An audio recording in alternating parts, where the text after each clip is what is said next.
നമസ്കാരം. ആശ്രവാസ്തുവിലേക്ക് സ്വാഗതം. തുലാൻ രാശി ചിത്തിരേര, ചോതി, വിശാഖം മുക്കാൽ എന്നീ നക്ഷത്രങ്ങൾ ചേർന്നതാണ് തുലാൻ രാശി.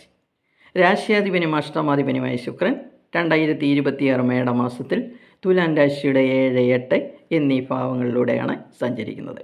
8ാം ഭാവം ശുക്രനെ സ്വക്ഷേത്രമാണ്. 6ാം ഭാവാധിപനായ വ്യാഴം ഭാഗ്യഭാവത്തിൽ സ്ഥിതി ചെയ്യുന്നു.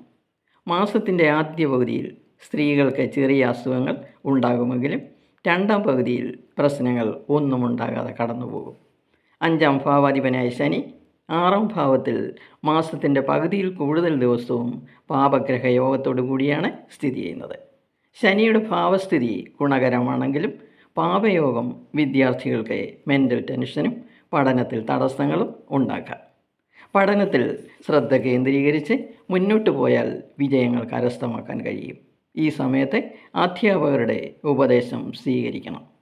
ഭാഗ്യഭാവത്തിൽ സ്ഥിതി ചെയ്യുന്ന വ്യാഴം, സർവാഭിഷ്ട സ്ഥാനത്ത് സഞ്ചരിക്കുന്ന കേതു, ഉച്ചക്ഷേത്രത്തിൽ സഞ്ചരിക്കുന്ന സൂര്യൻ, സ്വക്ഷേത്രത്തിൽ നിൽക്കുന്ന ശുക്രൻ എന്നിവരുടെ ഭാവസ്ഥിതി കർമ്മരംഗത്ത് പ്രവർത്തിക്കുന്നവർക്ക് വർക്ക് ചെയ്യുന്നതിന് ഉണർവും ഉന്മേഷവും തൻ്റെ ഇടവും നൽകുന്നു.